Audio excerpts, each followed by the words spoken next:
నిన్న మధ్యాహ్నం తర్వాత భారత రాష్ట్ర సమితి నుంచి ఒక ప్రకటన మీ అందరి ద్వారా నేను మీడియాలో చూడడం జరిగింది.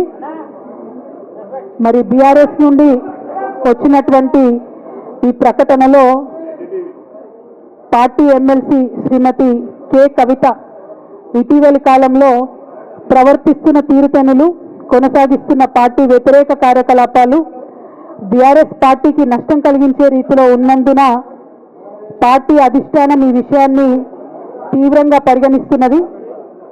పార్టీ అధ్యక్షులు శ్రీ కె చంద్రశేఖరరావు గారు శ్రీమతి కె కవితను తక్షణం పార్టీ నుండి సస్పెండ్ చేస్తూ నిర్ణయం తీసుకున్నారని చెప్పి మరి నాకు ఒక ప్రకటన నిన్న టీవీల ద్వారా అందుకోవడం జరిగింది. మరి నేను పార్టీ నుండి వచ్చినటువంటి లేఖలో ప్రత్యేకంగా 2 అంశాల మీద మాట్లాడదలుచుకున్నాను. నేను అక్రమ కేసులు పెట్టి నా మీద తిహార్ జైల్లో 5.5 నెలల పాటు ఉండి బయటకు వచ్చిన తర్వాత నవంబర్ 23వ తారీఖు 2024 నుండి నేను ప్రజాక్షేత్రంలోకి వచ్చి అనేక కార్యక్రమాలు చేయడం జరిగింది. మరి నేను చేసినటువంటి పనులలో మొట్టమొదటిది ఒక బిడ్డ హాస్టల్లో చనిపోతే ఆమెను విజిట్ చేసి, అట్లానే గురుకులాల్లో జరుగుతున్నటువంటి అన్యాయాల మీద మొట్టమొదటి కార్యక్రమం తీసుకొని నేను మాట్లాడినా. ఆ తర్వాత బీసీలకు జరుగుతున్నటువంటి అన్యాయం, కాంగ్రెస్ పార్టీ మేనిఫెస్టోలో ఇచ్చినటువంటి 42% హామీ కోసము పెద్ద ఎత్తున నేను పనిచేయడం జరిగింది. అట్లానే మహిళలకు 2500 ఇవ్వాలని చెప్పి పోస్ట్ కార్డు ఉద్యమాన్ని నేను చేపట్టడం జరిగింది. పెద్దవాళ్లకు పెన్షన్లు పెంచాలని నేను ఉద్యమాలు చేయడం జరిగింది. తెలంగాణ తల్లి స్వరూపాన్ని మారిస్తే అట్లెట్లా మారుస్తారని రౌండ్ టేబుల్ సమావేశం పెట్టినాం. బనకచర్లు అక్కడ కడుతున్నారంటే దాని మీద రౌండ్ టేబుల్ సమావేశం పెట్టినాం. ఓవరాల్గా తెలంగాణ ప్రాజెక్టులు, అందుబాటులో ఉన్నటువంటి నీళ్లు, వీటన్నిటి మీద కూడా రౌండ్ టేబుల్ పెట్టినాం. భద్రాచలం దగ్గర 5 గ్రామాలు ముంపు సమస్య ఉంది, ఎవరు పట్టించుకుంటలేరంటే వాళ్ళని పిలిపించుకొని రౌండ్ టేబుల్ సమావేశం పెట్టి ప్రభుత్వం మీద ఒత్తిడి తీసుకొచ్చే కార్యక్రమం చేసినాం. ముఖ్యమంత్రి గారి సొంత జిల్లా మహబూబ్ నగర్లో భూ నిర్వాసితులకు అన్యాయం జరుగుతుందంటే నారాయణపేట నియోజకవర్గం వెళ్ళి వాళ్లకు మద్దతుగా మేము నిలబడి రావడం జరిగింది. అట్లానే 47 నియోజకవర్గాలలో బీఆర్ఎస్ కండువా బాజాప్తా కప్పుకొని, గులాబీ కండువా బాజాప్తా కప్పుకొని ఎక్కడికి పోతే అక్కడ రావుల చంద్రశేఖర్ రెడ్డి గారిని రిక్వెస్ట్ చేసి భవన్ నుంచి అక్కడ ఉండేటటువంటి బీఆర్ఎస్ నాయకులకు అఫీషియల్ కమ్యూనికేషన్ చేపించి ప్రతి ఒక్క బీఆర్ఎస్ నాయకులకు, కార్యకర్తలకు మాట్లాడి ఆయా పర్యటనలకు వెళ్ళినప్పుడు అందరినీ కలుపుకొని బాజాప్తా గులాబీ కండువా వేసుకొని 47 నియోజకవర్గాలు నవంబర్ 23, 2024 నుండి ఈ రోజు వరకు నేను పర్యటన చేసి అనేక ప్రజా సమస్యల మీద మాట్లాడడం జరిగింది. మరి ఇవన్నీ పార్టీ వ్యతిరేక కార్యకలాపాలు అన్నది నాకు అర్థం కాలేదు. ఎట్లా వ్యతిరేక కార్యకలాపాలు అవుతాయన్నది కూడా ఒకసారి పార్టీ పెద్దలు పునరాలోచించుకోవాలని చెప్పి నేను రిక్వెస్ట్ చేస్తూ ఉన్నాను.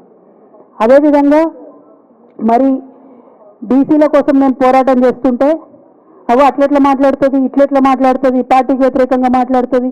అరే, నేను కాంగ్రెస్ పెద్దల మీద ఒత్తిడి తీసుకొస్తుంటే బీసీలకు 42% అమలు చేయాలంటే ఏది పడితే అది చిల్వలు పల్వలుగా నా మీద రాపించడం, ప్రచారం చేయడం, చాలా దారుణమైనటువంటి పనులు పార్టీలో ఉన్నటువంటి కొందరు పని కట్టుకొని, కత్తి కట్టుకొని నా మీద చేయడం జరిగింది. అట్లానే నేను ఒక మాట ఏమన్నా, సామాజిక తెలంగాణ సాధన కోసం నేను కట్టుబడి ఉన్నా అన్న. మళ్ళీ తప్పేముంది? అసలు నాకు జన్మనిచ్చినటువంటి నా తండ్రి, ఈ ప్రాణాన్ని భిక్షగా ఇచ్చినటువంటి నా తండ్రి, ఆయన చిటికని వేలు పట్టుకొని నేను ఓనమాలు నేర్చుకున్న ఉద్యమాలు ఎట్లా చేయాలని, ఆయన చిటికలు వేలు పట్టుకొని ప్రజలంటే ఏంది, ప్రజా సమస్యలు అంటే ఏంది, ఎందుకోసం దాని మీద గలమెత్తాలని చెప్పి నేను నేర్చుకున్నా. ఆ నాయకుడి స్ఫూర్తిగానే నేను సామాజిక తెలంగాణ మాట్లాడినా. భారతదేశం మొత్తంలో ఇన్ని రాష్ట్రాల్లో ముఖ్యమంత్రులు అయితే 75 ఏళ్ళ స్వతంత్ర భారతదేశం, 79 ఏళ్ళు స్వతంత్ర భారతదేశంలో దళితులకి 3 ఎకరాల భూమి ఇస్తా అని చెప్పినటువంటి ఏకైక గొప్ప నాయకుడు కేసీఆర్ గారు. ఆయన దగ్గర నుంచే కదా నేను సామాజిక తెలంగాణ ఎజెండా నేర్చుకున్నది. బీసీలకు ఎవరు వృత్తి పనిదారులు ఉంటే వాళ్ళకి చేయూతనిస్తా అని చెప్పినటువంటి ఏకైక ముఖ్యమంత్రి కేసీఆర్ గారు. చెప్పినట్టుగా డబ్బులు ఇచ్చిండు కూడా, ప్రతి కులాన్ని కాపాడుకునే ప్రయత్నం చేసిండు. అది కాదా సామాజిక తెలంగాణ? నేను మే 1 నాడు లేబర్ డే రోజు మాట్లాడితే దాన్ని చిల్వలు పలువలు చేసి సామాజిక తెలంగాణ పేరుతోని కవిత పార్టీ పెడుతుందని చెప్పి నేను నిన్న ఎత్తిన 2 పేర్లు పని కట్టుకొని నా మీద దుష్ప్రచారం చేసిండ్రు. నేనేమైనా తప్పు మాట్లాడినా? బీఆర్ఎస్ పార్టీ వ్యతిరేకమా సామాజిక తెలంగాణ నినాదానికి? బీఆర్ఎస్ పార్టీకి సామాజిక తెలంగాణ అవసరం లేదా? భౌగోళిక తెలంగాణ వస్తే సరిపోతుందా? బంగారు తెలంగాణ కావాలని కేసీఆర్ గారు ఇచ్చిన నినాదమే కదా. బంగారు తెలంగాణ అంటే ఏంది? హరీష్ రావు ఇంట్లో బంగారం ఉంటే, సంతోష్ రావు ఇంట్లో బంగారం ఉంటే బంగారు తెలంగాణ అవుతుందా? కాదు కదా. ప్రతి ఒక్క సమాజం బాగుంటేనే బంగారు తెలంగాణ అవుతుంది. నేను అదే కదా మాట్లాడినా. దానికి ఇష్టం వచ్చినట్టు నా మీద స్టోరీ లేపిస్తే నేను భవన్లో పోయి కూర్చొని బాజాప్తా, ఎక్కడో కాదు, బయట ప్రెస్ మీట్ పెట్టలేదు, ఏ ప్రెస్ క్లబ్లో పెట్టలేదు, డైరెక్ట్గా తెలంగాణ భవన్ నా ఆఫీస్ అండి, నా పార్టీ భవన్లో పోయి కూర్చొని నేనేం చెప్పినా, నా మీద కుట్రలు జరుగుతున్నది, నా మీద విషప్రచారం జరుగుతున్నది అని చెప్పిన. నేను రామన్నను బుజ్జగించి గడ్డం పట్టుకొని అడుగుతా ఉన్నా, అన్న నీ చెల్లెని, ఒక మహిళా ఎమ్మెల్సీని మన పార్టీ ఆఫీస్లో కూర్చొని నా మీద కుట్రలు జరుగుతున్నాయని నేనంటే మీరు వర్కింగ్ ప్రెసిడెంట్గా ఉన్నారన్నా, ఫోన్ చేయరా అన్న నాకు? ఏమేమి బేటా ఎందుకు బాధపడుతున్నాను ఫోన్ చేయరా? ఇది ఎప్పుడు జరిగిన ఇన్సిడెంట్? లేక లీక్ కాకముందు, నేను నా కొడుకు గ్రాడ్యుయేషన్కి అమెరికా పోకముందు, అంతకుముందే. మరి మీరు వర్కింగ్ ప్రెసిడెంట్ కదన్నా, నేను పార్టీ ఎమ్మెల్సీని కదా. చెల్లెలు అన్న బంధుత్వాలు పక్కన పెడదాం ఒక్క నిమిషం. ప్రొఫెషనల్ సెటప్లో ఒక పొలిటికల్ పార్టీలో ఒక మహిళా ఎమ్మెల్సీ భవన్లో కూర్చొని నా మీద కుట్రలు జరుగుతున్నాయంటే మీరు మాట్లాడిందా అన్న? 103 రోజులు అయిపోయిందన్న ఏళ్ళకి, ఒక్క మాట మాట్లాడిందా? కేసీఆర్ గారు దగ్గర నుంచి కమ్యూనికేషన్ రావాలని నేను ఎక్స్పెక్ట్ చేయలే. వారు పెద్దవారు, వారికి అనేకమైన పనులు ఉంటాయి. మొత్తం పార్టీని ఇప్పుడు పునర్నిర్మించుకోవాల్సిన అవసరం ఉంది. తెలంగాణకు జరుగుతున్నటువంటి అన్యాయాన్ని వారు ఎప్పటికప్పుడు దిశానిర్దేశం చేయాల్సిన అవసరం ఉంది. కానీ వర్కింగ్ ప్రెసిడెంట్ గారి దగ్గర నుంచి ఫోన్ రాకపోవడం మాత్రం ఒక మాట అనిపించింది నాకు. నేను కేసీఆర్ గారి బిడ్డను, నేను కూర్చొని ప్రెస్ మీట్ పెడితేనే రెస్పాన్స్ రాలేదంటే మరి ఇంకో మామూలు మహిళా కార్యకర్తకు బీఆర్ఎస్ పార్టీలో మన అన్యాయం జరిగితే రెస్పాన్స్ వస్తుందా? నాకైతే అనిపించలేదు. వస్తుందేమో నాకు తెలియదు.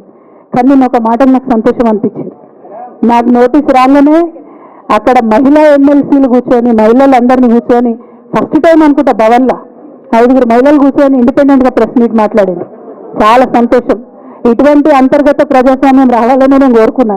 మహిళలకు, ఎస్సీలకు, ఎస్టీలకు, బహుజనులకు కోటరీల అడ్డంకులు లేకుండా యాక్సెస్ రావాలి. అది మైక్కి యాక్సెస్ రావాలి, బాస్కి యాక్సెస్ రావాలనే నేను అనుకున్నా. అది జరిగింది, చాలా సంతోషం. నన్ను సస్పెండ్ చేసినాక అయినా పర్లేదు, కానీ జరిగింది. నిన్న మహిళలందరూ కూర్చొని మాట్లాడారు.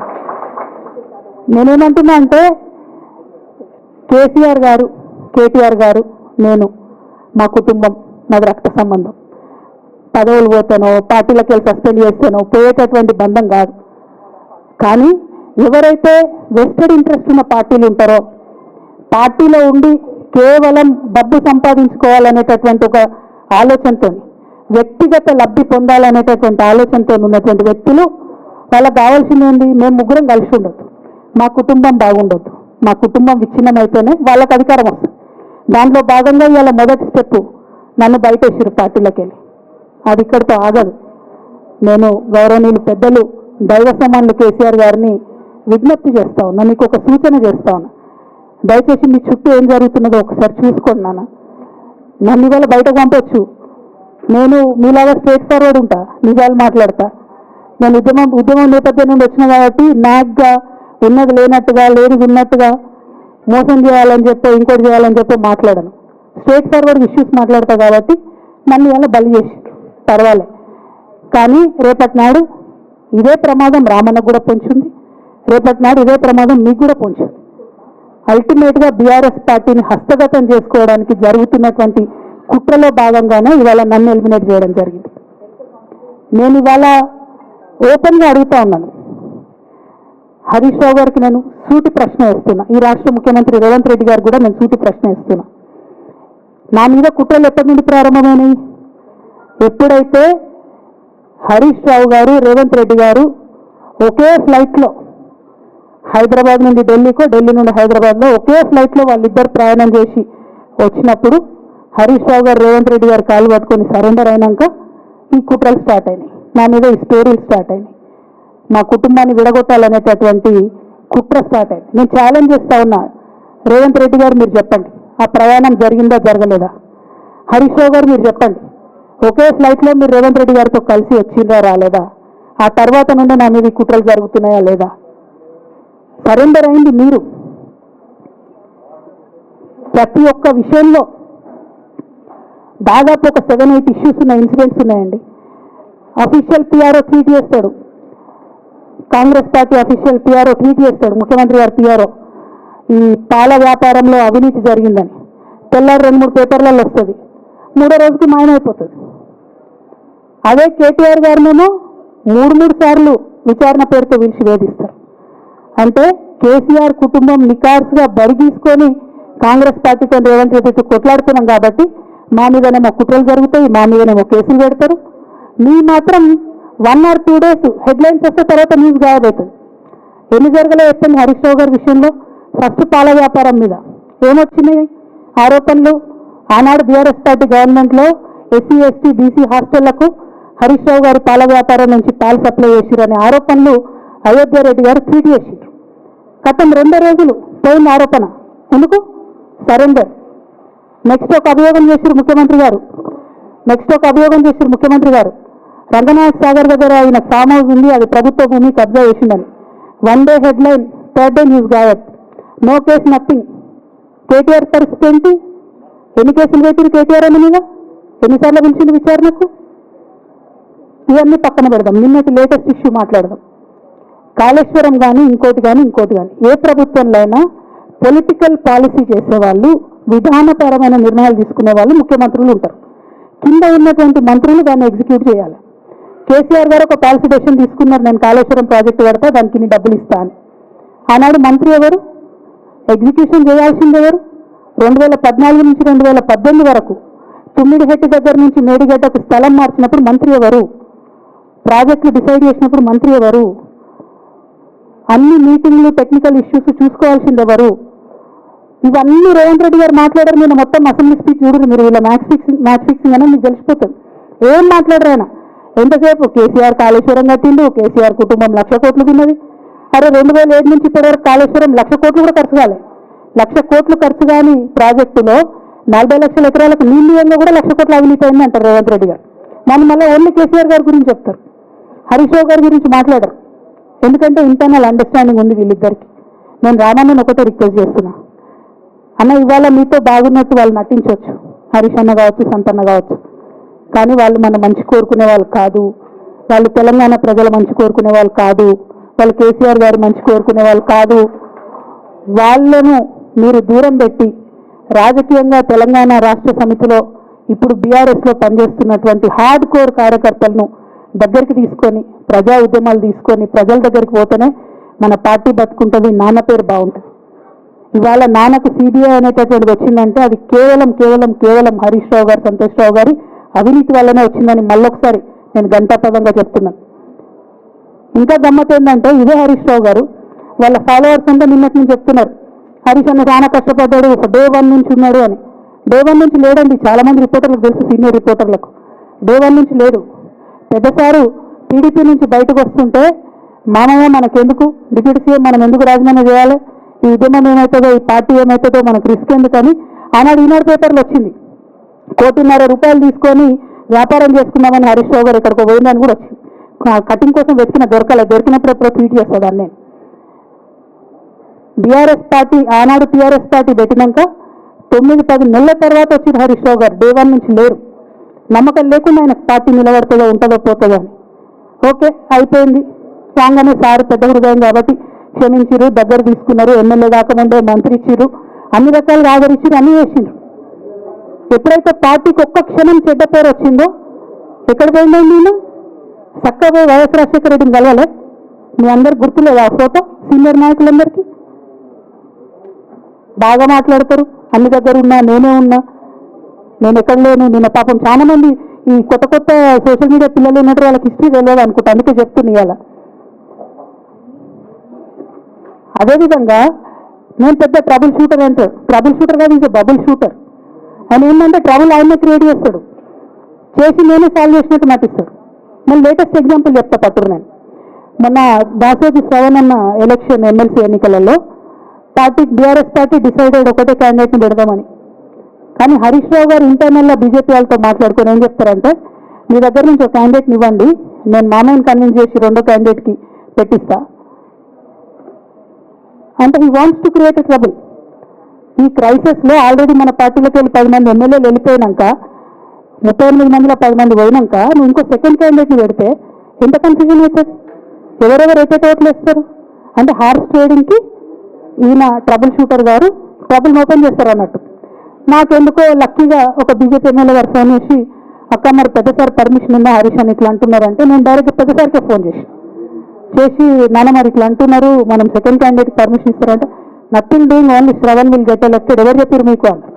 అంటే నేను ఆ విషయం వెంటనే అటువైపు కన్వే చేసిన, లేదండి మాకు అట్లాంటి ఆలోచన లేదు. ఎందుకు ఈ రీసెంట్ ఎగ్జాంపుల్ చెప్తున్నా ఇవాళ అంటే, హరీష్ రావు గారు ట్రబుల్ క్రియేట్ చేసి ట్రబుల్ని మాఫీ చేసినట్టుగా ప్రయత్నం చేస్తారు. బీఆర్ఎస్ కార్యకర్తలందరికీ నేను నా తమ్ముళ్ళకి రిక్వెస్ట్ చేసి చెప్తున్నా, మా చెల్లెలకు రిక్వెస్ట్ చేసి చెప్తున్నా, మీకు పెద్ద స్థాయిలో జరిగే అన్ని విషయాలు తెలియకుండా అందరూ మన వెల్ విషయస్ అనుకుంటారు. మీ తప్పు కాదు, ఎందుకంటే కేసీఆర్ సార్ అంత ఓపెన్ మైండ్తో ఓపెన్ హార్ట్తో ఉంటారు కాబట్టి బీఆర్ఎస్లో అందరూ అట్లే ఉంటారు అనుకుంటారు. కానీ చాలా మందికి చాలా హిడెన్ ఎజెండాస్ ఉన్నాయి. ఒక పక్క కాంగ్రెస్తో కలిసి ఉన్నారు, ఇంకో పక్క బీజేపీతో మాట్లాడుతున్నారు, ఎవరితో అవసరమైతే అటు మాట్లాడుతున్నారు. అదేవిధంగా 2018 ఎన్నికలలో హరీష్ రావు గారు 25 మంది ఎమ్మెల్యేలకు ఎన్నికలలో అడిషనల్ ఫండింగ్ ఇచ్చారు, పార్టీ ఇచ్చింది కాకుండా. ఏడికెళ్ళి వచ్చినాయి హరీష్ రావు గారికి అన్ని డబ్బులు? 100% కాళేశ్వరంలో జరిగిన అవినీతి నుంచి వచ్చిన డబ్బులే. ఆయన ఆలోచన ఏం చేసిందంటే, ఏమన్నా కొద్దిగా అటు ఇటు అవుతుందేమో రిజల్ట్, నా దగ్గర ఎమ్మెల్యేస్ ఉండాలని ఆలోచన చేసి. మీకు అసలు అట్లాంటి ఆలోచన ఎందుకు వచ్చింది? నేను కట్టప్పలాంటోని కేసీఆర్ గారి దగ్గర ఉండేటోని అంటావు కదా, నీకేం అవసరం వచ్చింది ఎమ్మెల్యేస్కి సపరేట్గా ఫండింగ్ ఇవ్వడానికి? ఎవరికి తెలియదు అనుకుంటారా? ఇది ఎవరు చెప్పారు అనుకుంటారా? ప్రతి ఒక్కరు చెప్తారు ఎమ్మెల్యేస్ ఓపెన్, నా పేరు కూడా తెలుసు, చెప్తే బాగుండదు, ఎమ్మెల్యేలు ఇబ్బంది పడతారు.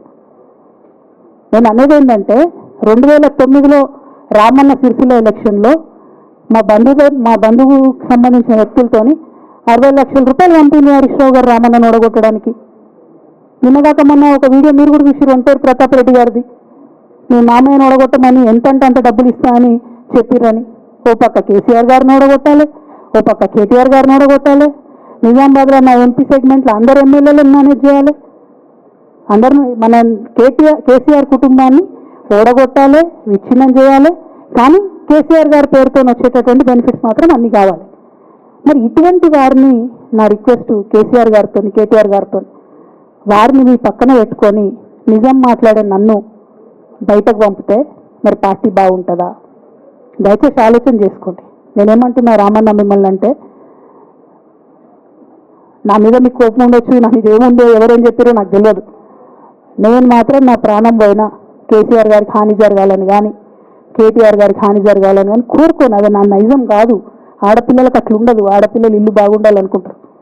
నా మనసుకి ఎంత గాయం అయితే, నాకు ఎన్ని అవమానాలు అయితే, నాకెంత ఇన్సల్ట్ అయితే, నా మీద ఎన్ని కుట్రలు జరిగితే నేను ఇట్లా మాట్లాడుతున్నది నా బాధ, ఇది నా ఆవేదన. నాన్న చూస్తలేరేంది వీళ్ళని అన్నది ఆవేదన, చూసుకుంటే క్షమిస్తారేంది, ఇంకెన్నిసార్లు క్షమిస్తారన్నది నా బాధ.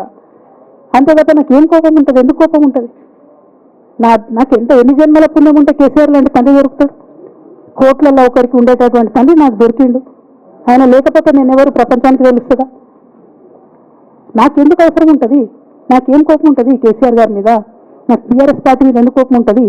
నాకు 27 సంవత్సరాలు ఉన్నప్పుడు నేను నా కొడుకుని చిన్న పిల్లగాన్ని పసిగుడ్డుని ఎత్తుకొని ఇక్కడికి వస్తే ఆ రోజు నుంచి ఈ రోజు వరకు నేను రోడ్డు మీదనే ఉన్నా, ఉద్యమాలే చేస్తున్నా, పోరాటాలే చేస్తున్నా, తెలంగాణ ప్రజల కోసం పనిచేస్తున్నా.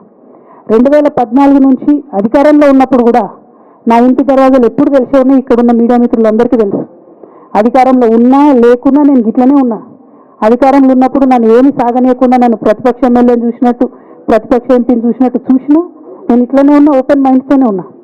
నేను కోరేది ఒకటే, కేసీఆర్ గారి ఆరోగ్యాన్ని కాపాడండి రామన్న, పార్టీని కాపాడండి, పార్టీలో ఉన్న కార్యకర్తల్ని కాపాడండి, అందరు బాగుండేలాగా ప్రజా సమస్యలు తీసుకోండి. నాకు అంతకుమించి కావాల్సింది ఏం లేదు.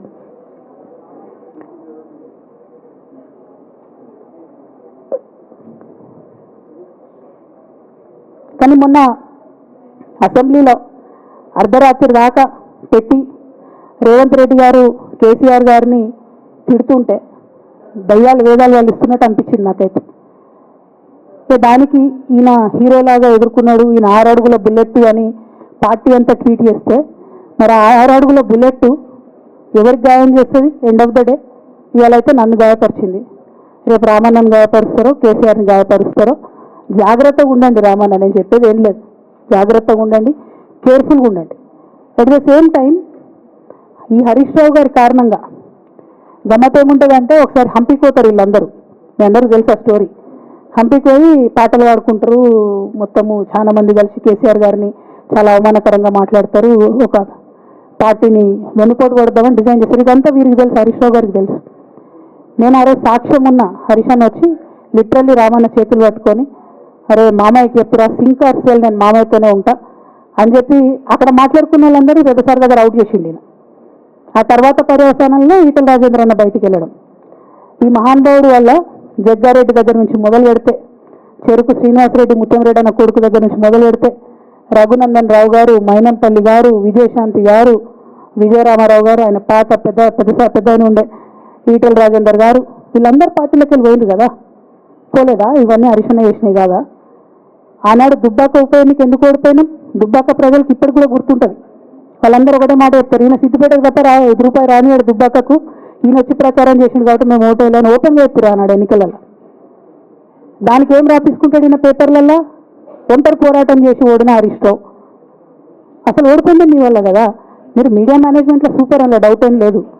రామన్న యూట్యూబ్ మేనేజ్ చేసి నేను మెయిన్ స్ట్రీమ్ మీడియా మేనేజ్ చేస్తాడు, అంతే, అంతకుమించి వేరే ఏం లేదు. నేను రామన్న రిక్వెస్ట్ చేస్తున్నాను, మీరు కూడా ఆ స్కిల్ నేర్చుకోండి అన్న. అట్లనే ఈటల రాజేందర్ గారు ఉప ఎన్నిక దగ్గరుండి హరీష్ అన్న గెలిపిలేదా అండి ఈటల రాజేందర్ని? ఆనాడు PCC అధ్యక్షుడిగా ఉండి రేవంత్ రెడ్డి గారు ఏమంటారు, కాంగ్రెస్ పార్టీ ఓడిపోతుంది ఇడా అని చెప్పి ఆయన ముందే డిక్లేర్ చేసిండు, ముందే చేతులు ఎత్తేసిండు. హరీష్ అన్న ఆడ పోయి కూర్చొని మరి ఈటల రాజేందర్ అన్నని గెలిపించొచ్చిండు. ఈ బంధం రేవంత్ రెడ్డి గారిది హరీష్ రావు గారిది అప్పటి నుంచి కొనసాగుతుంది, కొత్త బంధం ఏం కాదు ఇది. నేను కేసీఆర్ గారిని పెద్దల్ని రిక్వెస్ట్ చేసేది ఒకటే, ఈయన చేస్తున్న నక్క జిత్తుల్ని దయచేసి గమనించండి. ఇవాళ నేను బయట పోతా కావచ్చు, నాదేముంది, ఉద్యమంలోకి వెళ్ళి వచ్చినా వాళ్ళ ఉద్యమంలోకే పోతా, నాకు భయం ఏముంటుంది, నాకు ఎన్నడూ పదవుల మీద ఆశ లేదు.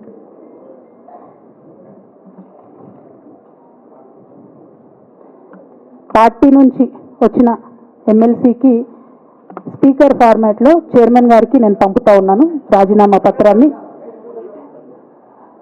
అట్లనే బీఆర్ఎస్ పార్టీ ప్రాథమిక సభ్యత్వానికి కూడా గౌరవ పెద్దలు కేసీఆర్ గారికి రాజీనామాను పంపుతా ఉన్నాను. దీన్ని మన రావుల చంద్రశేఖర్ రెడ్డి గారికి తెలంగాణ భవన్కి వారికి నేను పంపుతా ఉన్నాను. ఎందుకు ఇది ఇప్పుడే చూపించిన అంటే, పదవుల మీద నాకు ఎప్పుడు ఆశ లేదు. మేము ఉద్యమంలోకి వచ్చింది ఎందుకంటే మా నాన్న ఒక్కరు ఇంత ఒంటరి పోరాటం చేస్తున్నారు, ఎంత వీలైతే అంత ఆయనకు మద్దతు ఇవ్వాలని వచ్చినాం. ఆనాడు మేము ఉద్యమంలోకి వచ్చినప్పుడు పార్టీ అధికారంలోకి వచ్చే ఆస్కారమే లేకుండే, తెలంగాణ వస్తుందో రాదో అనే అనుమానాలు అంతటా ఉండే. మేము ఉద్యమంలో కొట్లాటలో లాఠీ దెబ్బలు తినడం కోసం, జైల్లోకి పోవడం కోసం ఆనాడు వచ్చినాం ఉద్యమంలోకి. అధికారంలోకి వస్తామనుకొని రాలే. రామన్న అయినా నేనైనా కేవలం నాన్న కోసమే వచ్చినాం ఉద్యమంలోకి. అందుకే మా కుటుంబం మీద కుట్ర. ఈ కుట్రను గమనించమనే నేను మా కుటుంబాన్ని కోరుతా ఉన్నా. ఇక పెద్దసార్కు నీడలాగా సంతోష్ రావు గారు ఉంటారు. ఇక సంతోష్ రావు గారి గురించి 2 నిమిషాలు చెప్తాను, అంత పెద్ద సీనున్న మనిషి కాదు కానీ చెప్పాలి. ఎందుకంటే కూరలా ఉప్పు ఎట్లుంటుందో ఈయన అట్లా అన్నట్టు, ప్రతి దాంట్లో చెడగొట్టడానికి కొంచెం ఉండాలి కదా అట్లాంటి వాడు, కాబట్టి చెప్పక తప్పదు ఈయన గురించి. చెప్పులో రాయి చెవులో జోరిగా అంటాం కదా, అట్లాంటి టైపు, కాబట్టి ఖచ్చితంగా చెప్పాలి.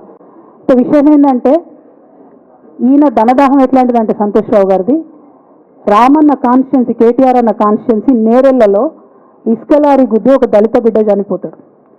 సరే, దాని మీద పాపం అక్కడ ఆ రోజు అందరూ అజిటేషన్ చేస్తే, ఈయన సంతాన అడ్వాంటేజ్ ఏంది, ఇక్కడ కూర్చుంటాడు సార్ దగ్గర, సీఎంఓలకి వెళ్ళి ఫోన్ చేసి అక్కడున్న పోలీసు వాళ్ళందరినీ ఒత్తిడి పెట్టి 7 దళిత బిడ్డల్ని కొట్టిండ్రండి.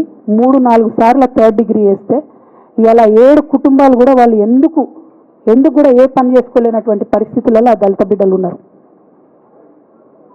అది మొత్తం రాజకీయంగా బ్లేమ్ అంతా రామన్న మీదకి వచ్చింది. ధనదాహమేమో సంతన్నది, నేరం చేసిందేమో సంతన్న, వీడికెళ్ళి ఫోన్లు చేసి ఒత్తిడి చేసి కొట్టిపించిందేమో సంతన్న, చెడ్డపేరేమో రామన్నకు వస్తుంది. ఈ ఎగ్జాంపుల్ చెప్పడం కోసమే నేను ఈయన గురించి చెప్తున్నా, వేరే ఏం లేదు. ఇక సరే టానిక్ వీనికు ఈ వీటిలో వచ్చిన కేసులు ఏమవుతాయి, రేవంత్ రెడ్డి గారు ఆర్భాటంగా ఒక అనౌన్స్మెంట్ చేస్తారు. ఇంతకుముందు చెప్పిన కదా మ్యాచ్ ఫిక్సింగ్ ఎట్లుంటుందంటే వన్ డే న్యూస్ అవుతుంది, టానిక్లో ఈయన మీద కేసు పెట్టిరని. మూడో రోజు పోలీసు వాళ్ళు ఎఫ్ఐఆర్ కొట్టేసారు. అది మీరు ఇంకా కనుక్కోండి. కాల్ చేసేసారు, కేసు మూసేసారు. ఏం అండర్స్టాండింగ్ ఉంది, ఎందుకు మూసేసారు? At the same time Haritha Haram, తెలంగాణకు హరితహారం అని పెద్దలు కేసీఆర్ గారు పెద్ద కళతోని 230 కోట్లు అక్కడ గోబీ డెజర్ట్ల వాళ్ళు చెట్లు పెట్టి చైనాను కాపాడుకున్నారు. మనం అదే స్థాయిలో తెలంగాణను బాగు చేసుకోవాలని పెద్దసారి హరితహారం అని పెడితే ఈయన దాంట్లో నకిలీ ప్రోగ్రామ్ గ్రీన్ ఇండియా ఛాలెంజ్ అని పెడతాడు. తెల్లారులు వస్తే సినిమా వాళ్ళని తీసుకురావాలి, రోజు ఒక ఫోటో వేసుకోవాలి. దాని వెనుక ఉన్న కుట్ర ఏంటంటే జీవో అమెండ్మెంట్ అవుతుంది సంతోష్ గారి గురించి. ఆ ఫారెస్ట్లను 10% ఇన్కమ్ ఎవరన్నా ఇస్తే అమ్యూజ్మెంట్ పార్క్లకు ఇస్తారన్నట్టు. దానికోసం జీవో అమెండ్ అవుతుంది. దానికి ప్రభాస్ గారిని, చిరంజీవి గారిని, అనేక మంది సినిమా స్టార్లను మోసం చేసి వాళ్ళని తీసుకుపోయి వాళ్ళతో ఫోటోలకు పోజులు ఇప్పించి ఫారెస్ట్లను కొట్టేయాలని ప్లాన్ అయినది. ఇక ఈయనకి 2-3 మనుషులు ఉంటారు సంతనకి. ఆయన పోచంపల్లి శ్రీనివాస్ రెడ్డి అని ఎమ్మెల్యే. ఇది నాకు విషయం ఎవరు చెప్పారంటే మన పల్లారాజేశ్వరరెడ్డి అన్ననే చెప్పిండు. మీకు ఏమైనా డౌట్లు ఉంటే ఆయన అడగొచ్చు. ఈ పోచంపల్లి శ్రీనివాస్ రెడ్డి అనేట ఆయన వరికోల్ అనే ఊరు, సామాన్య కుటుంబం, మధ్యతరగతి కుటుంబం. ఇవాళ అక్కడ ఆయన శ్రీమంతుడు అని పిలుస్తారు పోచంపల్లి శ్రీనివాస్ రెడ్డి గారిని. ఇక్కడ నాకు పల్లారాజేశ్వరరెడ్డి గారు చెప్పిన సమాచారం ప్రకారం మోకిల్లాలో mega Srinivas Reddy, mega company ఉంది కదా, ఈ కాళేశ్వరంలో అవినీతి చేసిన mega company plus Pochampally Srinivas Reddy గారు కలిసి 750 కోట్ల విల్లా ప్రాజెక్ట్ చేస్తున్నారు మోకిల్లాల. ఏడుకేళ్ళు వచ్చినాయి అవి, అవినీతి డబ్బులు కాదా? ఎట్లా వస్తాయి? ఎవరైనా who is this Pochampalli Srinivas Reddy?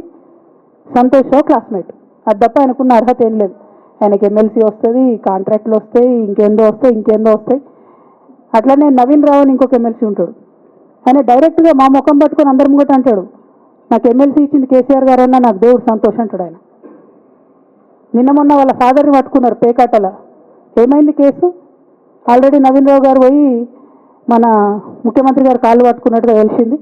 వాళ్ళ తండ్రిని విడిచిపెట్టారు, ఈయన మీద భూ కబ్జా కేసులు ఉంటే అవి విడిచిపెట్టారు. అంటే ఓ పక్క సంతోష్ రావు గ్యాంగు, ఇంకో పక్క హరీష్ రావు గ్యాంగు 100కు 100% రేవంత్ రెడ్డి గారితో, ఇక్కడున్న కాంగ్రెస్ ప్రభుత్వంతో, అవసరమైన సందర్భంలో పైనున్న బీజేపీతోని వాళ్ళు కోఆర్డినేషన్లో ఉండి బీఆర్ఎస్ పార్టీకి జలగల్లాగా పట్టి పీడుస్తున్నారు. నిరంతరం బీఆర్ఎస్ పార్టీకి నష్టం చేస్తున్నారు. ఎంత దారుణానికి ఒడిగట్టిరంటే ఆఖరికి నా ఓటమితో ప్రారంభమైంది అది. నిజామాబాద్లో నా ఓటమిలో కుట్రలు చేశారు. ఆనాడే మనం రివ్యూ చేసుకుంటే బాగుండలేదు. కానీ ఇప్పుడు అది ఎక్కడికి వచ్చింది? కామారెడ్డిలో పెద్దసారి ఓడిపోయేదాకా వచ్చింది పరిస్థితి. మూడోసారి ప్రభుత్వం పోయేదాకా వచ్చింది పరిస్థితి. ఒక్కొక్క ఎలక్ట్ అయిన ఎమ్మెల్యేను, ఓడిపోయిన ఎమ్మెల్యేలు, పత్రికా మిత్రులు మీరు మాట్లాడండి. సంతోష్ రావు గారి బాధితులు నాకు మామూలుగా ఫోన్ చేస్తలేరు.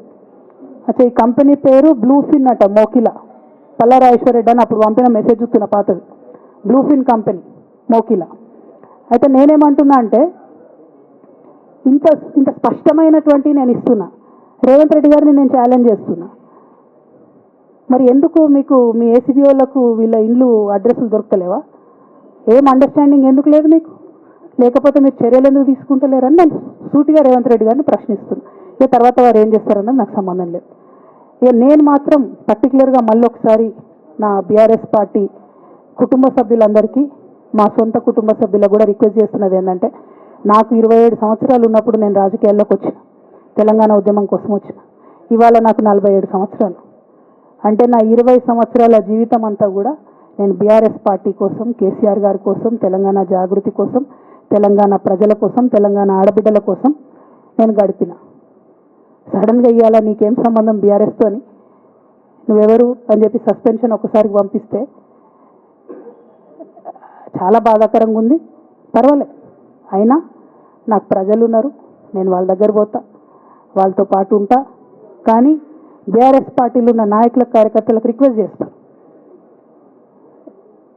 సోషల్ మీడియాలో వచ్చే పిచ్చి పిచ్చి పట్టుకొని ప్రజాప్రతినిధులు ప్రెస్ మీట్ పెట్టింది నిన్న భవన్లో. నేను నిన్న మొన్నటి రోజు వాళ్ళ మీద ప్రెస్ మీట్ పెట్టినప్పుడు ఏమన్నా, కేసీఆర్ గారికి నష్టం చేసిన పార్టీ ఉంటే ఎంత పోతే ఎంత అన్న. సోషల్ మీడియాలో ఉన్న బీఆర్ఎస్ పార్టీ కొంతమంది దుర్మార్గులు ఉన్నారు, సోషల్ మీడియా వెంగు చూసేటోళ్ళు. వాళ్ళ ముంగట విషయం కట్ చేసారు. ఏది కేసీఆర్ గారికి నష్టం చేసిన అనే విషయం కట్ చేసి బీఆర్ఎస్ పార్టీ ఉంటెంత పోతెంత అని నేను అన్నా అని చెప్పి ప్రచారం చేస్తున్నారు. నాదే పార్టీ బీఆర్ఎస్ పార్టీ. 20 ఏళ్ళు నేను కష్టపడ్డా. నేను తెలంగాణ జాగృతి పెట్టి ఇండిపెండెంట్గా పనిచేసినప్పుడు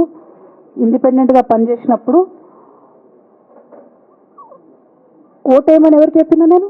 బీఆర్ఎస్ పార్టీకి ఓటేయమని చెప్పినా కదా? నా జీవితంలో ఇంతవరకు నేను ఇంకో పార్టీకి ఓటేయమని చెప్పలే, ఇంకో పార్టీకి ఓటేయలే. ఎట్లయితే కంప్యూటర్లో హార్డ్వేర్ ఉంటుందో అది బీఆర్ఎస్ పార్టీ, సాఫ్ట్వేర్ తెలంగాణ జాగృతి. శరీరం బీఆర్ఎస్ పార్టీ అయితే ఆత్మ జాగృతిగా పనిచేసినాం, తెలంగాణ ఆత్మగా పనిచేసినాం. మేము తెలంగాణ ఆత్మగౌరవం కోసం పనిచేసినాం, తెలంగాణ ఆత్మగౌరవ ప్రతీకలైనటువంటి బతుకమ్మ బోనాలను నిలబెట్టడం కోసం పనిచేసినాం. ఆ కాంట్రిబ్యూషన్ ఏం లేదా? నేనేం చేయలేదు ఆ పార్టీకి. నిజామాబాద్లో చికెన్ గున్యా వచ్చి బాధపడుతుంటే గల్లీ గల్లీ గల్లీ తిరిగి 2018లో ఒక్కొక్క ఎమ్మెల్యేకు ఎంత తిరిగినా అన్నది అక్కడ నిజామాబాద్ ప్రజలకు తెలుసు. ఏం కాంట్రిబ్యూషన్ లేదన్నది?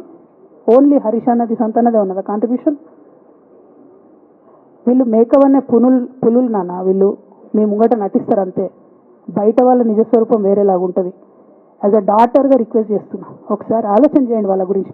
నాకేమొద్దు, నన్ను పార్టీలోకి వెళ్ళి సస్పెండ్ చేసి నో ప్రాబ్లం, కానీ వాళ్ళని పార్టీలో ఉంచుకుంటే పార్టీ ఎట్లుంటుంది అన్నది మీరు ఆలోచన చేసుకోండి.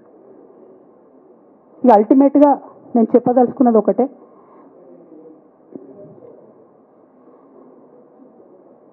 కలికాలం కాబట్టి అబద్ధాలు చెప్పేటోళ్ళది మోసం చేసేటోళ్ళది నడుస్తుంది. టెంపరీగా వాళ్ళది నడుస్తున్నది, వాళ్ళది నడిచింది, విజయం సాధించారు కాబట్టి ఇవాళ సస్పెన్షన్ నాకు వచ్చింది.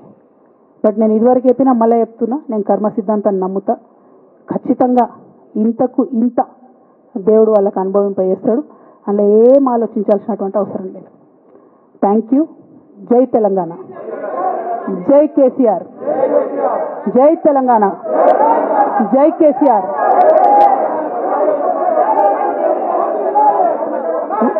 One by one.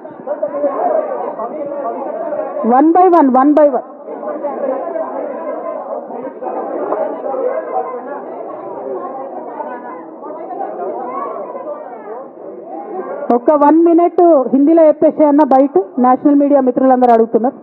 ఒక 1 minute హిందీలో చెప్పేస్తా.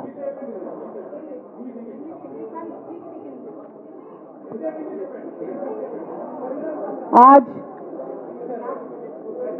तेलंगाना की बेटी होने के नाते पूरे देश की जनता के साथ मैं ये बात कहना चाहती हूँ, पिछले 20 सालों के मेरे जिंदगी में मैंने हर दम हर वक्त बीआरएस पार्टी के उन्नति के लिए, तेलंगाना जनता के उन्नति के लिए, तेलंगाना के रैयतों के, तेलंगाना के महिलाओं के, तेलंगाना के युवाओं के उन्नति के लिए मैंने काम किया है. और इस पूरे 20 साल के ज़िंदगी में मैंने अपने लिए कभी कुछ नहीं मांगा है, लेकिन तेलंगाना की जनता ने, बीआरएस पार्टी ने मुझे बहुत प्यार दिया है. मेरे पिताजी ने मुझे सांसद बना के दिल्ली भेजा है, मुझे एमएलसी का मौका भी पार्टी ने दिया है, जिसके लिए मैं पार्टी का, मेरे पिताजी का, बीआरएस पार्टी का, पूरे परिवार का, तेलंगाना के आवाम का भी बहुत ही ज़्यादा मैं आभारी हूँ. लेकिन जो भी मुझे रिस्पॉन्सिबिलिटी दिया गया था, मैंने पूरे शिद्दत के साथ काम किया है. कभी भी मैंने तेलंगाना के लोगों के खिलाफ काम नहीं किया है. लेकिन आज चंद लोग बीआरएस पार्टी में, हमारे आसपास पिताजी के इर्द गिर्द थोड़े लोग, जिनके जो वेस्टेड इंटरेस्ट है, जिनको अपनी ही फायदा की जो सोच है, ऐसे लोग बीआरएस पार्टी में उनका लीड रोल हो गया है. और उनके वजह से उन्होंने मेरे पिताजी के ऊपर, मैं ऐसा मानती हूँ, दबाव बना के मुझे पार्टी से निकालने का काम किया है. लेकिन अल्टीमेटली मैं ये मान के चलती हूँ कि मैं तेलंगाना की बेटी हूँ. मैं जब तेलंगाना में आके तेलंगाना के आंदोलन में शामिल हो गई, मैं रास्ते पे चली, मैंने लाठी खाई, मैं जेल भी गई. हर तरीके का जो भी कोशिश हो सकता है तेलंगाना के अलग रियासत हासिल करने के लिए, मैं वो तमाम कोशिशों में शामिल थी. मैं तो आंदोलन से आई हूँ, इन्होंने अभी मुझे पार्टी से, सियासत से निकालने का काम किया है, तो मैं फिर आंदोलन में चली जाऊंगी. लेकिन मैं बीआरएस पार्टी से, हमारे पिताजी से यही रिक्वेस्ट करना चाहती हूँ कि आपके इर्द गिर्द जो लोग जमा हुए हैं, उनकी नीयत के बारे में आप सोचिए. क्या वो पार्टी के लिए काम आएंगे? आप इसके ऊपर गौर कीजिए. हमारे परिवार को तोड़ने का काम उन्होंने आज किया है. बीआरएस पार्टी के परिवार को तोड़ने का काम आज उन्होंने किया है. और ये किसके फायदे के लिए उन्होंने किया है? तेलंगाना के आवाम के फ़ायदा के लिए उन्होंने नहीं किया है, उनके खुद के फ़ायदा के लिए किया है। तो मैं मेरे पिताजी से, बीआरएस पार्टी से यही रिक्वेस्ट करना चाहूँगी कि ऐसे लोगों को पहचानिए, उनकी असली रूप आप पहचानिए और उनके ऊपर जो भी एक्शन हो सकता है वो लीजिए। और मैं तेलंगाना चीफ मिनिस्टर रेवंत रेड्डी जी से भी डिमांड करती हूँ कि आपने जो बीआरएस के परिवार को तोड़ने का आज काम किया है, हमारे बीआरएस में जो धोखेबाज लोग हैं उनसे मिलके आपने जो बीआरएस के परिवार को तोड़ने का कोशिश किया है, तेलंगाना की आवाम आपको इसका जवाब जरूर देगी। Thank you. जय तेलंगाना।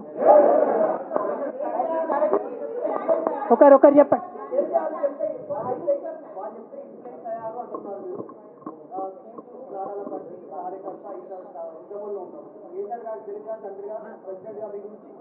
ఓకే, ఇంకా ఎవరైనా చెప్పండి।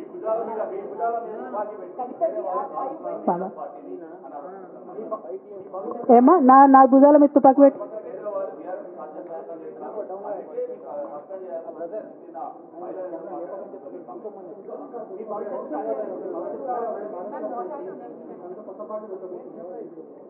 ఓకే,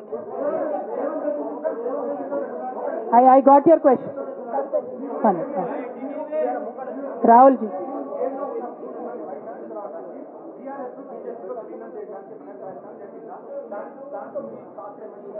రాహుల్ గారు మీరు పాత క్వశ్చన్ అడుగుతున్నారు। కొత్త ఇష్యూ ఏంది అని అంటే బీఆర్ఎస్ పార్టీలో సస్పెన్షన్లో ఖచ్చితంగా కేసీఆర్ గారి మీద ఒత్తిడి తీసుకొచ్చే ఈ సస్పెన్షన్ చేశారని నేను నమ్ముతా ఉన్నాను। ఒక్కొక్కసారి ఏమవుతుందంటే చిన్న చిన్న వ్యక్తులు బాగా నడుస్తుంది, పరిస్థితులు సందర్భాన్ని బట్టి పెద్ద వ్యక్తులు కూడా కొన్ని కఠినమైన నిర్ణయాలు తీసుకోవాల్సి వస్తుంది। కేసీఆర్ గారు ఈ నిర్ణయం ఎందుకు తీసుకున్నారో అని అడిగేంత పెద్దదాన్ని కానీ అంత రాజకీయ అనుభవం కానీ నాకు లేదు। సో వారు తీసుకున్నటువంటి నిర్ణయాన్ని నేను శిరస వహిస్తాను। వారు ఎందుకు తీసుకున్నారో ఈ నిర్ణయం నాకు తెలియదు, కానీ నాకు ఒక సమస్య ఉంది, నేను రాసినటువంటి లెటర్ లీక్ అయిందని చెప్పి 100 రోజులైంది, ఆ సమస్య జరిగి 100 రోజులైంది। ఆ 100 రోజుల కన్నా ముందు కూడా నా మీద వివక్ష కొనసాగిందని ఇవాళ నేను మీకు ఎగ్జాంపుల్స్తో సహా చెప్పే ప్రయత్నం చేశాను। ఆ 100 రోజుల నుంచి జరుగుతున్నటువంటి పరిణామాలను కూడా మీ అందరి ముందు పెట్టిన। ఈ 100 రోజులలో పార్టీ ఎప్పుడు కూడా నన్ను ఎక్స్ప్లెనేషన్ అడగలేదు, నిన్న నన్ను సస్పెండ్ చేసే ముందు కూడా నన్ను ఎక్స్ప్లెనేషన్ అడగలేదు। ఇంకా చెప్పిన కదా, విచిత్రమైన విషాదం ఏంటంటే సడన్గా డిసిప్లినరీ కమిటీ పుట్టుకొచ్చింది, సడన్గా ఈయన రవీంద్రరావు అంటే దాంట్లో సంతకం చేసిండు, ఆయననే సార్ని తిట్టిండు మళ్ళీ మొన్న ఎలక్షన్ ఓడిపోయినప్పుడు। సో ఈ అన్నీ చూసి నాకేమనిపిస్తుందంటే చాలా ఒత్తిడిలో చాలా ప్రెషర్ పెట్టి సార్తో చేపించారని నేను అనుకుంటున్నాను।